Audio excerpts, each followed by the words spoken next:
ఒకే వేదికపై బాలయ్య, చిరంజీవి ఇది ఎప్పటినుంచో చూస్తున్నది. నిజంగా మొన్న ప్రమాణ స్వీకారం రోజు అది కళ నెరవేరిందని అనుకోవాలి. అయితే వీళ్ళ యొక్క కళ అక్కడే ముగిసిపోలేదు.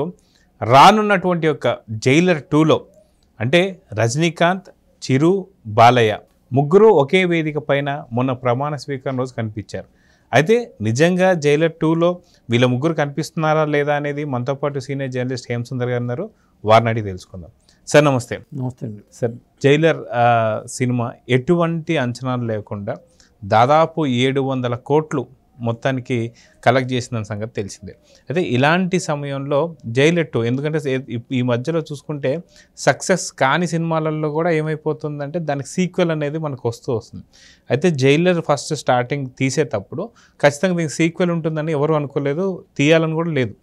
కానీ ఎప్పుడైతే సక్సెస్ అయ్యి 700 కోట్లు కలెక్ట్ చేసిన తర్వాత ఖచ్చితంగా దీనికి ఒక సీక్వెల్ రావాలని చెప్పేసి అయితే కోరుకుంటున్నారు జనం. ఇదే విషయంలో ఇప్పుడు జైలర్ 2లో బాలకృష్ణ, చిరంజీవి కనిపించబోతున్నారు, రజనీకాంత్తో పాటు అనుకుంటున్నారు. ఆ కెమిస్ట్రీని మనం ప్రమాణ స్వీకారం వేదికని చూసేసాం. సో దీని గురించి మీరు ఏం చెప్తారు? అంటే మల్టీ స్టారర్ రాజకీయం చూసాము, మల్టీ స్టారర్ సినిమా చూడబోతున్నాం అనుకోవచ్చు. ఎందుకంటే అసలు వాళ్ళు ముగ్గురు ఒక వేదిక మీద కలుస్తారని కూడా ఎక్స్పెక్ట్ చేయలే. రజనీకాంత్ గారు అక్కడికి వస్తారని ఊహించలేదు. ఇన్విటేషన్స్ వెళ్ళి అలాగే బాలయ్య బాబు ఎట్లాగా ఉంటారో, చిరంజీవి గారు కూడా ఇన్విటేషన్ వెళ్ళింది, వచ్చారు. అసలు వాళ్ళిద్దరిని ఒక వేదిక మీద చూడాలనే కోరిక ఎప్పటి నుంచో ఉంది. ఒక వేదిక మీద చూడాలి, ఒక షోలో చూడాలి, లేదా ఒక సినిమాలో చూడాలనే కోరిక ఎప్పటి నుంచో అభిమానులకు ఉంది. ఎందుకంటే అన్స్టాపుల్లో ఇదిగో చిరంజీవి గారు వచ్చేస్తున్నారు, first episode, second season, first season, third season ఇలా వచ్చినాయి. ఇప్పుడు 4వ సీజన్ కూడా స్టార్ట్ అవ్వబోతుంది. అవును, ఇప్పుడు 4వ సీజన్లో ఖచ్చితంగా ఉండే అవకాశం అయితే ఉంది. ఎందుకంటే ఇక ఒక వేదిక మీద కలిసారు, ఆల్రెడీ కలిసారు, మాట్లాడుకున్నారు, బాగుంది. కాబట్టి వాళ్ళ మధ్యలో ఏమన్నా గ్యాప్ ఉన్నా కానీ అది పోద్ది. ఇప్పుడున్న పరిస్థితుల్లో అంతా మీ ఫ్రెండ్సే కాబట్టి ఇక రాజకీయంగా అందరూ ఫ్రెండ్స్ అయిపోయారు. ఇక సినిమాల పరంగా, షోస్ పరంగా కూడా వీళ్ళు ఫ్రెండ్షిప్ కొనసాగే అవకాశం అయితే కనిపిస్తుంది. అందులో భాగంగానే జైలర్ 2లో బాలయ్య బాబు ఉంటున్నాడు, గ్యాంగ్స్టర్ పాత్రతో ఎంటర్ కాబోతున్నారు, రజనీకాంత్తో అని గెస్ట్ పాత్ర అని చెప్పి అన్న వార్తలు వచ్చినాయి. ఇప్పుడు లేటెస్ట్ ఏంటంటే బాలయ్య బాబుతో పాటు చిరంజీవి కూడా ఉండొచ్చు అని చెప్పి అన్నారు. అంటే మోహన్ లాల్, శివరాజ్ కుమార్, జాకీ ష్రాఫ్ ఇలా 3 పాత్రలు ఎక్కడైతే ఉన్నాయో అలాగే ఈసారి సౌత్ నుంచి బాలయ్య బాబు, చిరంజీవి జైలర్ 2లో ఉండొచ్చు అనేది. అయితే సాధారణంగా వీళ్ళిద్దరినీ కూడా ఒక వేదిక మీద ఇప్పటిదాకా ఎప్పుడు చూడలేదు. చిరంజీవి గారు కావచ్చు, బాలకృష్ణ గారు కావచ్చు. అదేవిధంగా ప్రమాణ స్వీకారం రోజు వేదిక పైకి చిరంజీవి వస్తుంటే ఎదురెళ్ళి మరి స్వాగతం పలికి చిరంజీవి గారు తీసుకొచ్చి వేదిక మీద కూర్చోబెట్టారు బాలకృష్ణ గారు. సో వీళ్ళిద్దరి మధ్యన ఎటువంటి గ్యాప్స్ లేవని చెప్పి మనకు అర్థమవుతుంది. ఇదే తరుణంలో పక్కన రజనీకాంత్ గారిని కూడా చూసాం మనం. అయితే ఈ ముగ్గురు కూడా ఒక రకం చెప్పాలంటే సినీ ఇండస్ట్రీలో ఎలాగైతే వీళ్ళు ఒక ఏమంటారు ఒక ఎరాన్ మొత్తం వీళ్ళు చూసుకున్నారో అదే విధంగా చూసుకుంటే రాజకీయాల్లో కూడా చూసుకుంటే బాలకృష్ణ గారు ఇప్పటికీ హ్యాట్రిక్ ఎమ్మెల్యే అని చెప్పేసి అనుకోవచ్చు. చిరంజీవి గారు పార్టీ పెట్టి దాన్ని విలీనం చేశారు. రజనీకాంత్ గారు పార్టీ పెట్టాలనుకుని ఆగిపోయారు. సో వీళ్ళు సినీ ఇండస్ట్రీలో అయితే ఎలా ఉన్నారో రాజకీయ పరంగా కూడా అలానే ఉన్నారు. సో వీళ్ళు ఈ రెండింటి మధ్య వ్యత్యాసాన్ని ఎలా చూడాలంటారు? నిజం చెప్పాలంటే ఆ వైభవం అనేది ఇంకెప్పటికీ రాదండి. ఆంధ్రప్రదేశ్ రాజకీయ చరిత్రలోనే ఒక కొత్త శకాన్ని లిఖించవచ్చని అనిపిస్తుంది నాకు జరిగిన ప్రమాణ స్వీకారం కార్యక్రమంలో. ఎందుకంటే అందరూ ఉద్దండులే, వేదిక మీద అతిరథ మహారథులు, మోడీ గారితో మొదలు పెట్టుకుని అతిరథ మహారథులు ఉన్నారు. అందులో సినిమా రంగానికి చెప్పి ఎవరైతే ఇప్పుడున్న 2 కళ్ళు అనుకుంటామో ఆ 2 కళ్ళు కూడా అక్కడ ఉన్నట్టే. ఒకప్పుడు ఎన్టీఆర్, ఏఎన్ఆర్ 2 కళ్ళు అనేవాళ్ళు. ఇప్పుడు చిరంజీవి, బాలకృష్ణ 2 కళ్ళు అనాలి. మూడో నేత్రం ఏంటంటే పవర్ స్టార్ పవన్ కళ్యాణ్ అనాలి. వీళ్ళు ముగ్గురు ఒక చోట ఉండటం అనేది అది ఒక రేర్గా వచ్చే ఈవెంట్. మరి సినిమాల పరంగా కూడా అది ఉంటే ఇక ముందు, ఎందుకంటే ఇప్పటిదాకా పెద్ద స్టార్స్ గతంలో కృష్ణ, సోమబాబు ఈక్వల్గా ఉన్న సినిమాలు చేసేవాళ్ళు, మల్టీ స్టార్ సినిమాలు చేసేవాళ్ళు. అక్కినేని నాగేశ్వరరావు గారు, రామారావు గారు సినిమాలు చేశారు. ఇట్లా గుండమ్మ కథ కానీ ఇలాంటి సినిమాలన్నీ, మిస్సమ్మ కానీ గుండమ్మ కథ కానీ ఇలా తీసుకున్నప్పుడు మళ్ళీ గుండమ్మ కథ సినిమా చేస్తే వీళ్ళు చేస్తారని వార్తలు వచ్చినాయి, కానీ అవేమి కార్యరూపం దాల్చలా.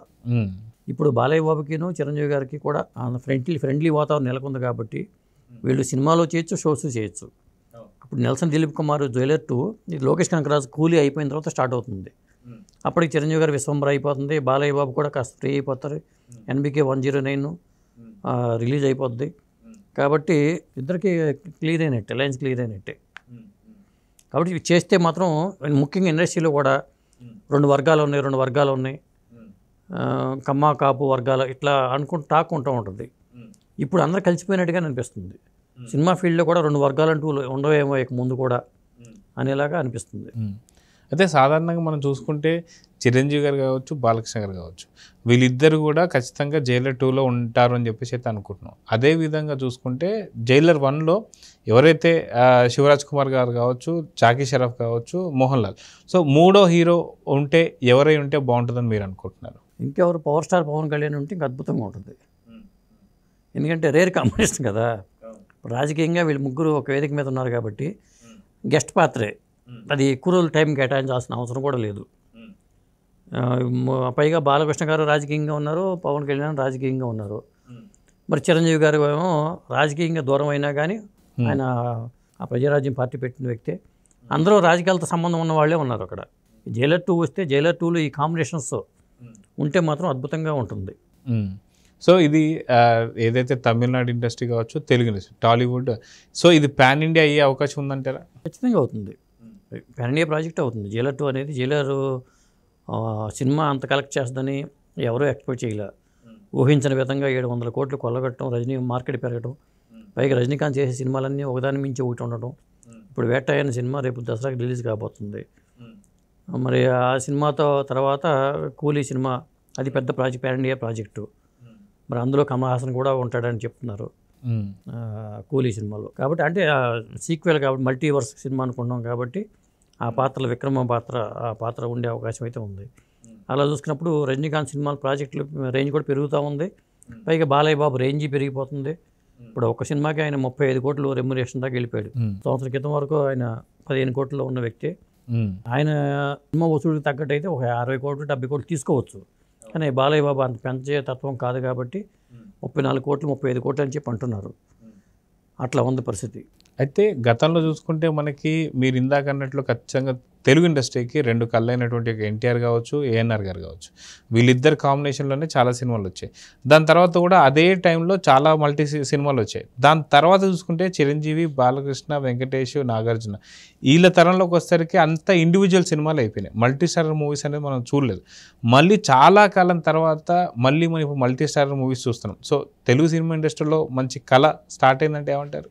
రావాలండి, మల్టీ స్టార్ మూవీస్ రావాలి. ఎందుకంటే వెంకటేష్, పవన్ కళ్యాణ్ చేశారు, అలాగే వెంకటేష్, మహేష్ బాబు చేశారు. ఇలా గ్యాప్లు ఈక్వల్ అనుకున్న హీరోలు చేయట్లా, కొంత గ్యాప్ ఉన్న హీరోలు మాత్రం చేసుకుంటూ వెళ్తున్నారు. అదే హిందీ హీరోలతో మళ్ళీ మనవాళ్ళు చెల్లి చేస్తున్న సందర్భాలు కూడా ఉంటున్నాయి. ఇప్పుడు నాగార్జున అక్కడ చేస్తూ ఉంటారు. అలాగే ఇప్పుడు ఎన్టీఆర్, జూనియర్ ఎన్టీఆర్ హృతిక్ రోషన్తో కలిపి వార్ 2లో చేస్తున్నారు. ఇలా చేస్తున్నారు. కానీ ఈక్వల్ రేంజ్ హీరోలు ఇప్పుడు చిరంజీవి గారు, బాలకృష్ణ గారు, లేకపోతే నాగార్జున, వెంకటేష్, వాళ్ళ మధ్యలో బంధుత్వం ఉన్నా కానీ సినిమాలు చేయరు. అదేంటో అర్థం కాదు.